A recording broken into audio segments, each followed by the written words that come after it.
begin, I just want to make a special dedication. This dedication is to my cousin Rob Goulet, who unfortunately has passed away, or will have by the time this goes live. He was my oldest cousin, and probably would have got a kick out of watching some of these. Yeah, it sort of hits you a little bit when it's sort of your age group. It was third death in the last 12 months for me, but let's just have some fun. But I wanted to get that little dedication here. Welcome everyone here to another episode of How the Hell Was This a Hit? Actually, this is the second episode of How the Hell Was This a Hit? And I'm Kirk Buchner. I run and I operate NotInHallOfFame.com, the fictitious Athlete Hall of Fame, the fictitious Rock and Roll Hall of Fame, and of course the United States Athletic Hall of Fame, which you can vote on now, www.NotInHallOfFame.com/USA. With me, as always, is Andrea Tessmann. How you doing, Andrea? Doing great. How are you? I'm doing good. Fine. Glad we're not doing this shit live, because if we had to sort of depend on your computer, that would never happen. This is why I'm not the one recording. There you go. And also, we have Brad Nelson. Brad, how are you? I'm pretty good, all things considered. There you go. And Brad, this was your choice. You picked, and before we go in here, let's just be very, very clear, because I know the title is How the Hell Was This a Hit? And a lot of you are going to say, well, Bohemian Rhapsody, Queen, like, wait a minute, this was classic, this is legendary. Yes, you're right. But Brad, why did you pick it? And I think it'll be very want to apparent. get into the why. Yes, the why. Okay, because this sounded absolutely like nothing that had ever hit the airwaves before. There is no reason based on the DNA of previous songs that this thing should have even charted. It should have been in that weird dusty vinyl that you find in Grandpa's basement, and it should never have hit the airwaves. And yet, for some reason, it came out at the right time, in the right climate, and it hit. It didn't hit number one in the States. It did in the UK. I think it charted as far as number 5 on the US charts. I thought it was 3 or so. Well, either way, it did well. I thought it was 2 or 3. Yeah. I mean, it's in the top 5 there somewhere. It charted high, and by all means, based on everything that we've seen before and after this, it shouldn't have. This is a massive outlier. You didn't get a rock opera charting like this. The closest thing I would say to this would be Elton John stuff a little bit, David Bowie even a little bit, but you didn't have, like, this starts off as a ballad, becomes a hard rock anthem, and then fades into almost a fugue. There's some serious operatic parts. Like, I mean, yeah, the intro is a cappella harmony, so that's its own weird thing, and then it's like a ballad, and then it goes on into a rock and guitar solo, which then kind of switches to like hard rock, which then kind of have you guys made up your mind down into a melodic outro. What? Have you guys made up your mind yet about Brian May? Because I'm still on the fence on whether or not he's a genius and he knows it, or he's a genius and his head's way too big. Genius regardless. I think he's half genius, half douchebag. That might make sense. I honestly think so, and I'll explain that later. I want to put a pin in that, because I want to look at sort of the climate around this song. So this was late 1975. And just to your initial point, Brad, I brought up some of the songs that were hits on both sides of the planet. Like, well, both sides of the pond. Sorry, that's what I meant to say. Yes, of course. Yeah, and one of them, ironically enough, was one that Brad and I were singing to each other, which is kind of messed up. Hot Chocolate, Sexy Thing. Well, because you are a sexy thing, Kirk, and I don't care who knows it. That's true. Well, I thank you for that. Also, Bay City Rollers, Saturday Nights. SATURDAY. Hey. So like that was a hit in the US. That was around that time, where Bay City Rollers was actually doing a bunch of other things, but actually also too, the disco thing was huge. Casey and the Sunshine Band, That's the Way I Like It. Silver Convention, Fly Robin Fly, Let's Do It Again, Staple Singers. Love Roller Coaster, Ohio Players, Theme from Roller Coaster. Love. Sorry, one. Theme from Mahogany. Do you know where you're going to? Well done. Thank you. Diana Ross, Sky High by Jigsaw, Barry Manilow, I Write the Songs, Fox on the Run, sweet. Okay, hang on. Barry Manilow only ever had one song. That's Copacabana. That's it. We need to acknowledge anything else. We don't even need to acknowledge the other one if you don't want to. Copa is fantastic, though. Yeah. Come on, just the way It it is the starts hottest off. spot north of Havana. Her name is Lola. She was a showgirl. Come on, it's brilliant. Anyway, there is nothing else like it. Also, Queen, at this point, we're not Queen yet. And this was their fourth album. The first three albums did yield some success. They had not gone to number one yet with a single. No. It had not happened. Their biggest hit prior was Killer Queen. Mm-hmm. And so, like, a lot of their other legendary songs that I think we talked about, like Another One Bites the Dust, hadn't come out yet because I was 6 years away. Mm-hmm. We Are the Champions came after this, from News of the World, which many people think might be their best album. But Queen didn't necessarily have the gravitas to really push this. Yet they were able to. Did you both saw the movie Bohemian Rhapsody? Oh, the moment it came out. Yeah. So there's a scene that was a composite that played by Mike Myers. And that's kind of what I would have been. I would have been that guy saying that there's no way that this could be a hit. Mm-hmm. The brilliant thing I like about them casting Mike Myers is that because Mike Myers resurrected this song in Wayne's World, of course, as we all know. Yeah. But it was funny because it charted then and it charted again in '92 when Wayne's World came out. I think with Mike Myers, though, okay, we have a role and you'd be playing a British sold. Well, yes, but the irony that the guy who resurrected Queen was cast as the guy who was trying to shoot him down. Which, yeah, because I did see him actually when he was in the promo for that, because he was on, like, I want to say Conan, I could be wrong. And he was talking about, like, during the whole Wayne's World thing, like I was sticking to my guns. That song had to be in the movie, otherwise I was going to walk. And he said that was kind of a stupid thing to do, looking back, which is interesting because Mike Myers did a lot of stupid things behind the scenes, but that's another story. Mm-hmm. Time. So yes, Winnie's here. But the idea, hi Winnie, the idea of that happening and then him being cast in the role, fantastic. But what I liked about it as well, and again, I'm not, it wasn't a biopic. It wasn't really. It wasn't like, I wanted them to get into the dirty more than they did. They scraped the surface. They gave us the candy-coated version and the whole 9 yards there. But it was an homage to Freddie. It was, hey, this guy's awesome. Brian didn't step in and hog the spotlight, which was great. Oh, he almost did. He did try a little bit in there, yes. Okay, so did you hear the story that Sacha Baron Cohen talked about this on the Howard Stern show? This was because he was originally the person who was going to, or the first person in talks, and yeah, that would have been actually pretty good casting. I thought when that fell apart, I thought, we're going to get better than that. Mm-hmm. To Rami Malek. Rami Malek did a fantastic job. But according to Sacha Baron Cohen, that the whole movie was basically there was half of it where, what do we do now that Freddie's dead? Which, who really would have wanted to see that? I mean, the movie was already so long and they crammed a ton of stuff into it. Would they have taken out like large chunks of his life? And it was already, you couldn't make it any longer, and who really cares? Well, according to Sacha Baron Cohen, that was pretty much half the film was without Freddie Mercury. Mm-hmm. And there is no Queen without Freddie Mercury. I mean, yes, they still tour and what have you, and they've had a couple of guys fronting, and then they settled on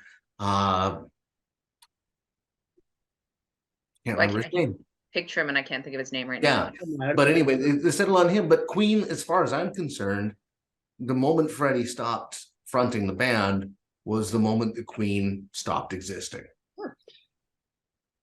I would agree with you too. Like if they were to tour here in lovely Winnipeg, I'd probably go. First, my wife would probably want to go, so that means I'd have to go. But anyway, I don't make a whole lot of decisions in this household. Actually, I don't make any. Anyway, yes, Winnie, you make some more decisions than I do. Yes, Winnie agrees. So the song itself is released and becomes a smash. DJs love it. This is like one of those eras too where again the DJ So makes things popular. Here's another interesting thing that blew my mind. So John Peel, who was like the quintessential British DJ of the 70s and the 80s, pushed another song. So according to what I read, that the number 2 song of all December in the United Kingdom was the Troll or the Trail of the Lonesome Pine, which was originally recorded by Laurel and Hardy, Okay. the comedy duo. Hmm. I don't get it, but it basically was championed by John Peel, which just shows the power of the DJ at that time, especially him in that country, because that did not happen anywhere else. Mm-hmm. Nevertheless, other DJs sort of picked up on it, ran with it. I was talking to my well, brother. it started even, I mean, the record execs weren't going to release it as a single. So it Mhm. never would have made the radio, except they just circumvented the record execs and went directly to which DJ? I can't remember now. Anyway, they basically, yeah, played the song and said, well, you can have it as long as you don't play it. Wink, wink, nudge, nudge. Mm-hmm. And because he couldn't get away with playing it full 5.5 minutes on the radio, he just started playing snippets of it and getting people really excited about it. And then the audience demanded the full length song. And it Mm-hmm. culminated in him playing it something like 7 times in 2 days, which then forced the record exec's hand in releasing it. Yeah, and that was the trick. Okay. You know, this one hit people's brains in just the right way at just the right time, which is why I thought it would be interesting to talk about how the hell did this become a hit? Because it was surrounded by nothing was like this. This wasn't the pop hit machine. It wasn't the rock hit machine. This was something that broke the mold and something that tickled people in their fun places in their heads. How many times have we talked about a song and people remember virtually nothing lyrically except for the chorus? This is not one Many of those times. songs. No. Oh no, we can start it off from the beginning if you Of want. course, there is no chorus. There is no chorus. Yeah. Typical kind of prog rock style. There's Right. no chorus. The theme is more murder and destitution than a love ballad. When I was coming up through high school, there was rumors about how this was Freddie's regret song that he gave somebody else AIDS. Well, that can't be because AIDS didn't exist, or they Exactly. So this was 75 when this comes out. Okay. Did you read oh, go ahead. I heard more that it was along the lines of his regrets about not being able to live his life the way he wanted and as who he was. So when he says just killed a man, I believe he's saying that he's killed the man he wanted to be. Or himself in some capacity. There was an article by, and who is this? What's her name? Leslie Ann Jones, who's a fantastic music journalist. And she talks about how she discussed it with Freddie when he was alive, that it was just coming out song. And he didn't really say anything. Because again, Freddie Mercury, it's funny now. It's like you look back, and or at least I do. Brad, maybe you do too, just because we're the same age. Like I don't know how many times. Like you look back at some of the people I used to watch in the late '70s and early '80s, right? And like, how do you not know they're completely gay? But they don't. Oh yeah, Liberace, Elton John, the dude who was always on Hollywood Squares. Paul Lynde. That was like Paul Lynde. Yes. Oh yeah. I can't do a Paul Lynde, but you get the idea. Charles Nelson Riley. Yeah. Another one. These are very gay people. Which people? The Village People weren't gay. The lead singer wasn't, but I was going to say all but one of them were. Yeah. Well, the lead singer was not. But I mean, like most of us did know these were stereotypes. You don't. You're gonna stay at the YMCA? Come on. Yeah, I've stayed at the YMCA before. In the really Navy? Convenient in Vancouver. It's a hotel really close to the arena. But then Yes, they wanted Andrea, to go to and the you Navy. also That's believe pretty macho, man. Macho, man. But Andrea, you also believe very firmly in extolling the virtues of the Navy, from what I've heard.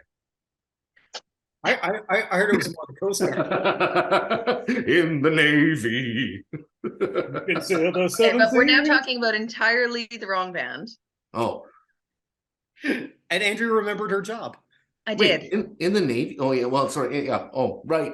Train Yeah. tracks, yes. Yes. We're not talking about gay stuff. We're talking about Queen. Our trolley problem is And really not Queens. no. Our trolley problem isn't, should we kill these people or these people? Our trolley problem is, what were we talking about? Anywho, meanwhile, back at the Hall of Justice. Moving right along. Yes. So yes, with Queen, again, the song doesn't fit, but it's a massive hit. Everyone loves it. They are enamored. Whether or not this was Freddie's coming out, according to that article that I was just saying, his last partner, his main partner at the end, said you were right. That's what it was. So that's the closest thing we have to any type of confirmation. So we'll run with it. So if we look at the lyrics, what are we seeing here that could indicate that, and why would it also be so ambiguous and so beloved by people listening to it? I mean, like it's dark as shit almost right away. It is, but most people don't listen to the lyrics. But they are. But this one. Okay.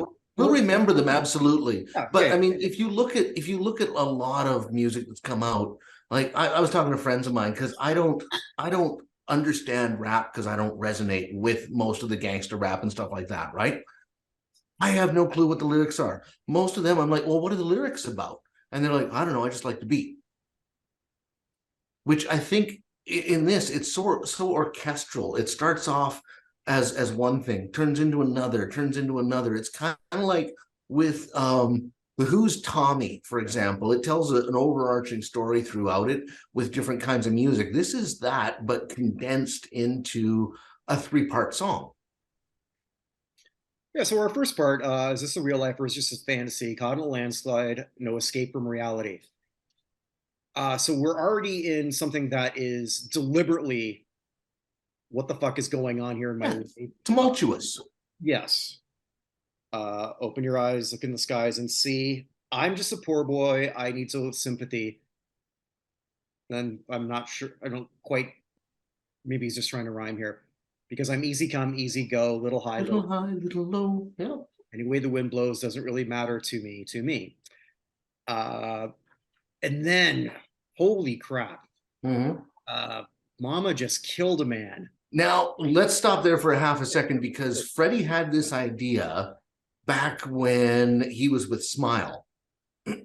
And he would sit there and sing bits of this, the Mama Just Killed a Man thing, and he called it his cowboy song. So he was coming at this from an Old West kind of look. That's what he had in his mind, apparently, for, put a gun against his head, pulled my trigger, now he's dead. And that was the whole thing with it was his cowboy song, apparently. I thought that was an interesting little tidbit. So was he talking about Old West, or was he talking about killing the man that he wanted to be and becoming what people around him wanted to see? But sometimes when you come up with one idea, then it becomes something completely else, different. 100%. As it goes. And now for something completely different. Which also might be why he's deliberately putting something together that is multiple parts. I mean, I think before we were sort of like talking about songs that just don't seem to string together. The closest thing I can think of around the same time frame would have been Paul McCartney, Admiral Halsey. Okay. Band on the Run. I like Band on the Run. Yeah, but I mean, it sort of fits, like it's different songs in the same. But anyway, I shouldn't like Wings, but I do. You know who I thought Linda was the best one? She was the best Beatle? No, most talented Beatle. Or no, most talented Wing. Yeah. Right, Winnie? Yes, Winnie agrees. I think Winnie agrees, yeah. Yes, Winnie's very agreeable. Okay, so Mama, life had just begun, so here's your regret. But now I've gone and thrown it all away. Mama, ooh, didn't mean to make you cry. If I'm not back again this time tomorrow, carry on as if nothing really matters. Yep. Life at this point is meaningless. I think when I was a kid and I first started listening to this, I almost thought like he was going to jail or something. But that like, was kind of like it, if I'm not back again this time tomorrow, carry on. So he's thinking he's going to the gallows if this is the cowboy song, or he's going to jail. Mhm. And then, but he says his time's coming. Too late. My time has come. Sends shivers down my spine. Body's aching all the time. Goodbye, everybody. I've got to go. Got to leave you all behind and face the truth. Mama, ooh, ooh, ooh. I don't want to die. It's like, okay, I'm not. I'm gonna either I'm going to jail. I'm gonna get the death penalty. Someone's gonna kill me for what I've done. Mm-hmm. I always wasn't even thinking jail. I was thinking retaliation. Because Yeah. when I was listening to this as a teenager, and like around the time that it was made popular again by Wayne's World, it was like right at the height of gangster rap and all the rappers killing each other and things like that, which kind of put a different light on the, like, if Tupac was talking about putting a gun against his head, he meant that literally. And then another rapper would, they had all those stupid ass rap wars between them. And yeah, anyway. Who understands those rap guys anyway? Well, I do, because I'm known for my blue-eyed soul. Oh, I thought you liked big butts. I'm not. No, I'm not doing that lie. Come on, we can go off on the track again. I've already done that song. And then Choo this is choo. where I think he's descending into hell. Mm-hmm. All right. I see a little silhouette of a man. Scaramouche, when you do the fandango. I didn't know who Scaramouche was No, had to look it up. until this week. I never bothered to figure out who it was. So I just saw a clown in some Italian opera from the 60s. I think a lot of this part is, I mean, it's going for that operatic sound. So there's a fair bit of nonsense in it.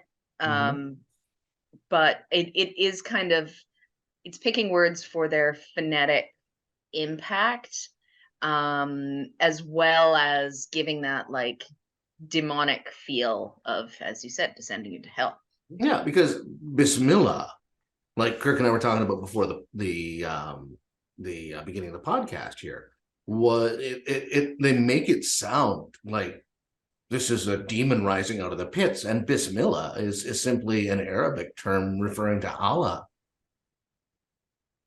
Yeah, also the other stuff too, like Galileo, Figaro. I mean, like, I don't think Galileo, Scaramouche, and Figaro have ever been in the same room together, nor have they been in my kitchen. A bunch of Italians. Well, I don't. Have I had them? Winnie? Scaramouche is the Italian clown. Galileo is the Italian astronomer. Yeah. And Figaro, the Ballad of Figaro, is an Italian opera, is it not? Figaro's another, yeah, he's another Italian, well, yeah, he's a character in an Italian opera. The Marriage of Figaro. Yes. And so, yeah, there's a lot, it's just kind of referencing the style, but then you've got Beelzebub, who has a devil put aside for me.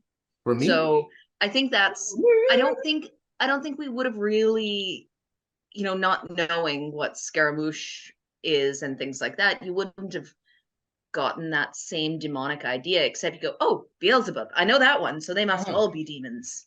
Well, we know Galileo wasn't really a demon, was he? No, a scientist. Oh, okay. Same thing, according to the Catholics. I was about to say, if you ask the Catholics, probably should have been burned at the stake. There's so many jokes I can go, and I'm gonna take the high road on that. And I'll take the low road, and I'll get to Ireland before ye. Scotland. That's what I said. No, you said Ireland. No, I didn't. You did. Fake we news. Go back to tape? Fake news. I don't know. People are saying that Brad actually said Ireland. Okay, that is genuine, like, your Master impressionist. That one's the master impressionist. That's Everyone does a Trump. Like, everyone does that. That was a good Trump. Mine are unique, like that Rick James I did before we went on. That was perfect. Survey says, oh, it's not up there.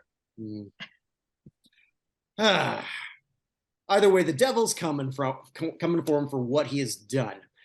And then it's this great guitar riff. Holy crap.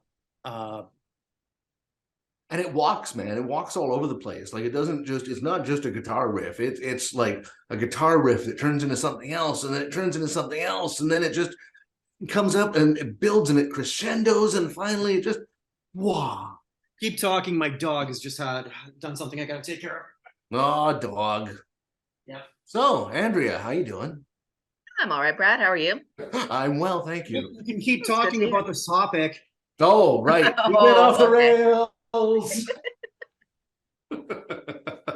Anyway. So you wind up with this amazing guitar riff, which is, to call it a guitar riff is to diminish Brian May's genius. It's a guitar solo. It's not a guitar riff. Yeah. Yeah, and it's fantastic. Best Brian May? Oh, I would have to say Pretty so. peak Brian May, yeah. I would have to say, yeah, pretty peak on that one. And there's a reason why they charted after this with other songs, because people were now exposed to Queen. The Queen has exposed herself, and people are like, I dig it. It was prog rock. Can you dig it? We can dig it. Can y'all dig it? Sorry. But yes. Sorry. Welcome to my head. Yes. Well, following that, I mean, this is sort of like Freddie getting a little bit angry. He's gonna fight his way out of hell. So you think you can stop me and spit in my eye? So you think you can love me and leave me to die? Oh, baby. Oh, baby. Just got to get out. Just got to get right out of here. Got a bit of hope here, huh? Bit of a hope. So it was his descent into hell and then his clamor back out. And then he's miserable again because nothing really matters. Anyone can see. Nothing really matters to me. To me. I think what that article was trying to say that is coming out. I don't think it was when he wrote it. I think it sort of became that. Whether he had some of that idea subconsciously, don't know. Now, I'm a relatively straight man, so I can't speak from anybody else's perspective, but I think this became an anthem. I think it's like almost any piece of art. It can sort of be interpreted so many ways, even that the original artist didn't sort of view it as in the first place. Sure. We haven't talked about the video, which is very powerful, but for a low budget video, which they were all predominantly low budget videos. It wasn't a real low budget video. Look at Black Betty Ram Jam. They're just basically in front of someone's house. But well, you got to consider. I mean, what is it? We're talking about 75 here, right? 75. He doesn't exist. No, this is just a promotional video. It's not a music video. But see the band members, right? I mean, some creativity, and that's it. I mean, 2 weeks ago we talked about Saturday Night Fever, and if you look at their promotional video for Staying Alive, it makes they're pretty much just singing along while they're walking along in like an abandoned area. It doesn't. It's like, okay, well, here's as good a place as any to do this, so they did. Here it's okay. We don't have a set. That's okay. We're just going to use lighting. Yep, and a brilliant use of lighting. Yeah, and it was for the time, and it was.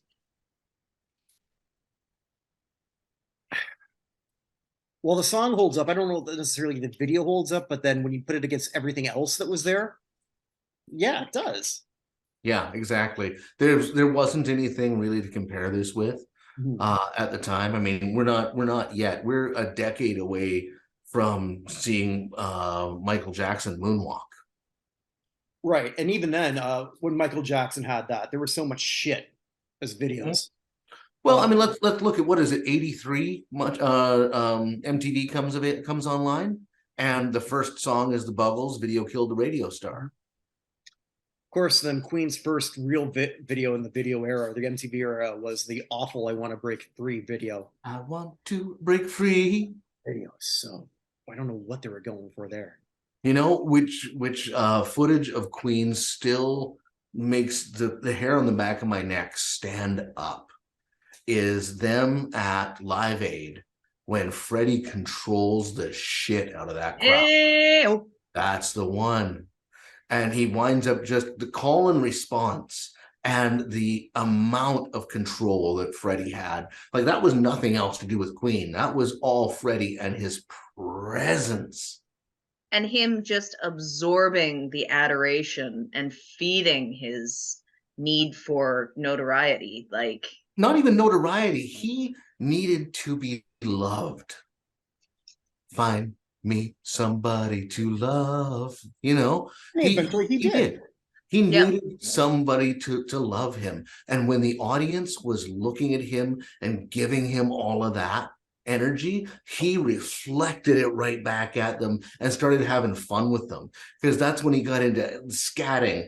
And, you know, everybody laughed at the fact that the audience couldn't keep up with the scat. And he was a master when it came to controlling the crowd. He had them right there. And he did it in a way where it wasn't like he had the presence. It wasn't like he was jumping around and doing a bunch of stuff. No. He didn't have to. He didn't have to.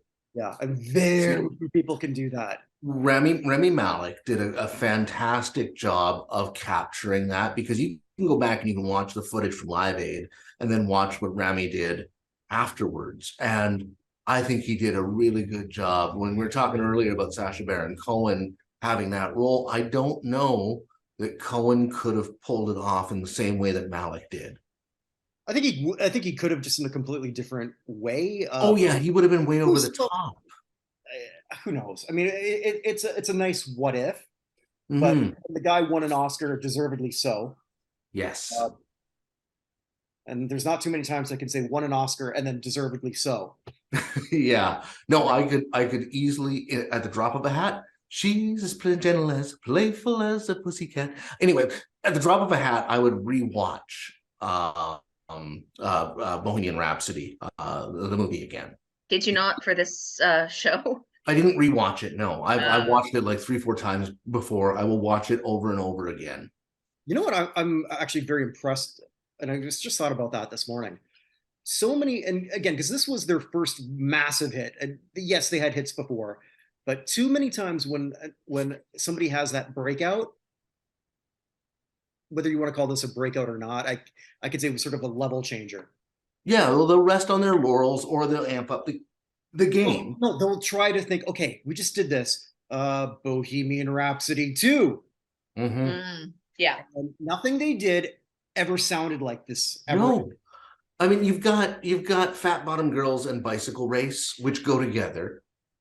So with Fat Bottom Girls, you've got the harmony in the beginning. Are you gonna take me out tonight? And then you go into, Bicycle Race. So it's two different, forms of song in that one there, but not to the same degree as Bohemian Rhapsody. We are the champions, and we will rock you. Again, two songs, separate songs go together. They're separate songs, they're just tied together. Yes, exactly. So not like Bohemian Rhapsody again. So I like that they didn't try to copy the DNA of Bohemian Rhapsody, but they had some callbacks to it. Did anyone even try to do this? To even try to replicate? Not obviously, I would say Queen didn't, but did anyone else try to do what they did? I couldn't come up with anything in my head. I couldn't come up with anything when I was researching it, and I'm wondering, it was just like all the other bands said, "Nah, we're not doing this." Well, this is such a big risk. Some rock opera type stuff, like Pinball Wizard comes to mind. Yeah, but then they're telling a distinct Wizard story. Before?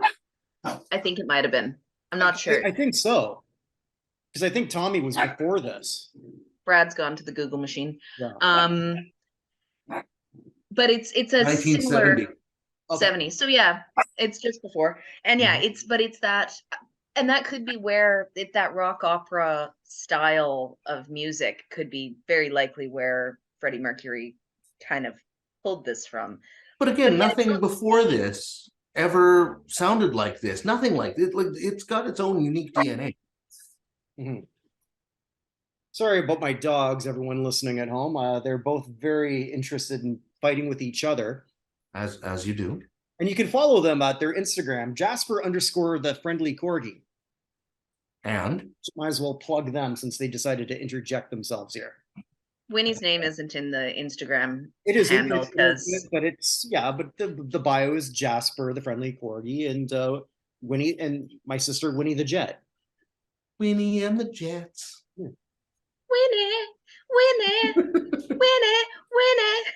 But no, Frida asked, no, was there anything before or after this that came anywhere close to hitting this mark? I don't think that there was. I didn't get Nothing anyone that to went try. mainstream, at least. And there's going to be somebody in the comments who's like, no, like, I welcome that. I'd I keep thinking I've Yeah. got to be forgetting something, but you know, Murphy and the Hoseheads from South Dakota came up with something very similar, and maybe they did. I don't know. on their B-side from their album Mount Rushmore Sucks. Come on, Murphy and the Hoseheads would have to be from New Brunswick or Newfoundland. Come Yeah, on. and okay, Well, that's so where if they they're originated from, but they found their true success in the Black Hills, playing North Dakota. Sturgis. Celtic disco rock stuff. Murray and the Hoseheads, what a band! What a band!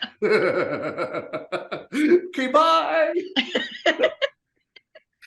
And the amazing thing is, we're all equal to blame on that. Oh yeah, We are. but I coined Murray and the Hoseheads, so when we get the band That was back together, Murphy and the that's our name. Hoseheads. Did they Oh, change? Murray. Oh, it's Murray. Okay, I thought shit. They kicked out Murphy halfway through. Oh, maybe it was Murphy. Oh shit, there's gonna be a copyright problem. Oh dear. I'm not sure if it was Murray or Murphy now. Murphy left, and then Oh, they it was Murphy. And then but the other guy who the copycat guy they had, well, they were worried about legal shit, so they just called him Murray. And then the band broke up, and it was just the Hoseheads playing on their own. At one point, Anne Murray wanted to get them to open, but she thought it would be just too weird. It's Anne Murray and the Hoseheads. Anne Murray with Murray and the Hoseheads, featuring Nicholson's Armada. Murray squared at the Coliseum. All right, so back to Queen. Freddie died, and then he never met Murray. Oh, there we go. There's another band in heaven. Freddie Murray. Freddie Murray Mercury. So Freddie anyway, Mercury and the Hoseheads. okay. So anyway, yes, I don't think anybody other than Murphy and the Hoseheads had come close to anything quite like this. There have been a couple of bands who have tried to Freddie Mercury their sound a little bit, like Mika. Well, he outright says in his song, I tried a little Freddie. Yeah, and it was, I mean, he has admitted He's got the range. Yes, he does. Vanilla Ice didn't copy it at all. No, because mine was, you hear that? It's da da da da da da da. Mine's da da da da da da da. Look, Funny story. That really happened. Funny story with this one. My daughter and I are driving in my car when she's probably about 8 or 9 years old, and I'm introducing her to all the good stuff. I made a CD of the good stuff, and I put the CD in the car when we're driving along, and Under Pressure comes up, and I look at her as I'm driving, and the intro comes up, and I'm like, "Oh, stop, collaborate and listen. Ice is back with a brand new edition." And I go through the whole intro to Ice Ice Baby, and she looks at me wide-eyed and literally says to me, "Did you just make that up?" And I'm like, yes, my dear. "Oh, I could run with this." I used to date this one girl. That was a long time ago. Man, that was a really long time ago. It was long ago, it was far away, and it was so much better than it is today. No, it wasn't any better than it is today. My life's pretty goddamn awesome. Other than all my relatives dying around me. But other than that, things are pretty good. But no, so we were on a road trip, and then this was like the infancy of the iPod. So I had my iPod going. And so out came Don't Fear the Reaper. And then she says, wait a minute, this is a real song? Like, what do you mean a real song? I thought they made it up on Saturday Night Live. We broke up a week later. Nice. Yeah. True story. There's another Need more cowbell. Hmm? I got a fever. I got a fever, and the only cure is more cowbell. Incidentally, Bruce Dickinson was inducted by all of you into the fictitious athlete Hall of Fame contributor section. I gotta know, if English names were usually based on your profession, like Smith, you know, you were a Smith, goldsmith or silversmith. There was, you know, things like that. Baker, you know, all that kind of stuff. Where did Dickinson come from? From their prostitute mom? Well, I was going to say it was probably the Catholic Church, but okay. That could work too. Well, we weren't going to go there. Man, So the Catholic Church can't pass along their names. Crap. I mean, we offended the rap people. We offended the Catholics. The Catholic rappers are going to be really pissed. Yes, all three of them. What would a Catholic rapper name be? JC and the Sunshine Band. That's the way. I like it. From God, from God. Andrea, please get us back on track before we offend more people. I don't even know. I think I started with offending the Catholics. So well, maybe I can get just sort of like an audio cameo from a certain person who's near, who her favorite song is doing karaoke is You're Leaving. Okay, I guess I can't. I was hoping to see if I get my wife to sing Bohemian Rhapsody because she does that every karaoke. Bye. That's a no? Okay. Mama. Now, do you want to know what we have for next week? Hit me with your best shot. Well, it's not that. Fire away. It's not that. I am going to give you a steaming pile of crap, even bigger than the one that my dog sort of like dropped over there, which is why I had to go there and pick it up. And then you say it's not exactly the most trainable dog and goes like 5 times a day. That damn mutt. But anyway. If you stop feeding her, the poops will stop. Yeah, that might work. But we're going to go to the fatherland, Andrea. We're going to the fatherland because I can't think of any bad thing to come out of Germany. Not going there. Where's cue the crickets? Other than this. Are we talking about Rammstein? No. Du hast. Hey, give them credit. They can sell an arena anywhere in probably the Western world. Mm-hmm. Mm-hmm. Are we talking about Nana Mouskouri? Isn't she Greek? He's Greek. Oh, I thought that was Nana Moussaka. Sure, Brad. No, I'm hungry. It's Nana Mouskouri. She's definitely Greek. Okay, definitely. Definitely. And I don't think she ever had an actual hit. But I'm going to give you a song that technically... On the adult contemporary charts she did. Probably not on the pop charts. Well, okay, so this was a bigger hit in Canada, went number 3. It did well in Europe. I know this one. What is it? It's Nena. No. It's 99. It's not 99 Luftballons? No, because I originally picked that, and only to find out that it wasn't. This one... That's actually a good song. Well, I wouldn't call it a steaming pile of dog shit, let's say. So what's I could have called this one. This one we just talked about. So we've tried a lot to dissect the lyrics of Bohemian Rhapsody. We will not with this one. This is the band Trio with their hit "Da Da Da." Da da da. First you will and then you won't. You're happy about this? Da, da. I am overjoyed. This is excellent. It's such a bad song. I'm actually looking forward to like trying to figure out what the hell. I'm trying to, man. Damn it!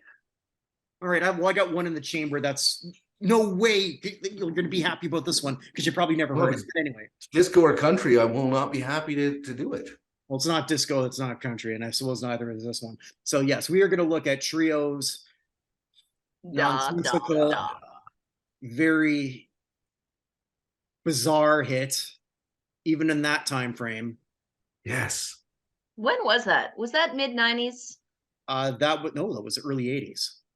Was that early 80s? It was because it was resurrected in the 90s for a VW commercial. Mm-hmm. Oh, that's probably why it came into my so Trio Da Da Da 1982 and released as a single in 82, but on their 1981 self-titled debut album. Yeah, well, it didn't release, it escaped. With that, escaped from their okay. With that, I've got a bunch of other things I do because I do cheat on these individuals once in a while You here. do? What do you That's do? okay, Andrea. We've negotiated an open relationship with Kirk. We'll share. There's enough Kirk to go around. I can disappoint many people. Oh, 100%. There's another story I can't share right now. But anyway, the last episode of how this crap was on national television, check it out, where we look at Small Wonder. That's actually doing some good views right now. So I don't know from who, but apparently they are. So check that out. The weekly show with Evan and I, where we look at Hall of Fame related news. And sometimes when I don't have a whole lot to say, I do my smorgasbord of shit, a pee platter or poo platter. And my last one, I'm really proud of it. I'm going to write a big giant article how I'm going to make the WNBA profitable. And they won't listen to anything I say or do. So they'll remain losing money. But that's neither here nor there. The classic. You wrote a book. I wrote a book, yes, about Chavo Guerrero, the Chavo Guerrero Sr. I helped him write his autobiography before he passed away. Check that out on Amazon, Chavo Guerrero, instant classic. I've also got the Vinny Makes the Hall of Fame Case show. I don't know who he's doing next, but check that out if you're really interested in making very interesting Hall of Fame cases. It's and something. So I'm actually amazed for something that doesn't necessarily get the highest views. It reaches a lot of people who seem to care a lot about that. So I'm very, very proud of how that one's going. The Classic Sports Review is back. We just recorded the last ever WHA episode, or a hockey game.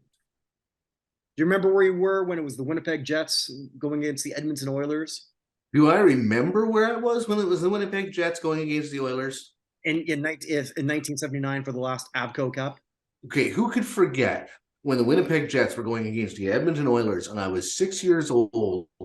I was probably somewhere doing something completely unrelated to exactly that thing. So you knew exactly where you were. So apparently, approximately. I was in Abbotsford. Well, there you go. So we look at that. It was actually more of a kick just looking at really old footage, and there was somebody just dressed in the stands completely in a full chicken costume. I don't know why. Yeah, they always play the chicken dance at those things. So no, the chicken dance came out 2 years later.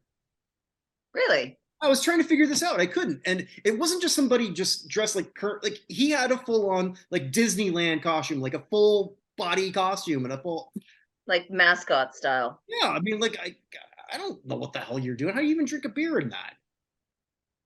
Very carefully. He probably didn't. Anyway, visually it was a lot of fun for us to watch. Next week in the Retro Football Show, we're looking at Super Bowl VI. Don't tell me who won. Okay. That one team from over there. I just realized that when I said that sarcastically, that I just said that to the two people who couldn't possibly answer who won any Super Bowl. But anyway, I don't know. I know Dallas Cowboys. It was the team that didn't lose. Actually, Andrew was right. It was the Cowboys. Ooh, high five. All right, I think we're going to end on that note because, I mean, Andrew should get a lottery ticket or just to start playing Trivial Pursuit or something. Because hey, Andrea, name one other NFL team.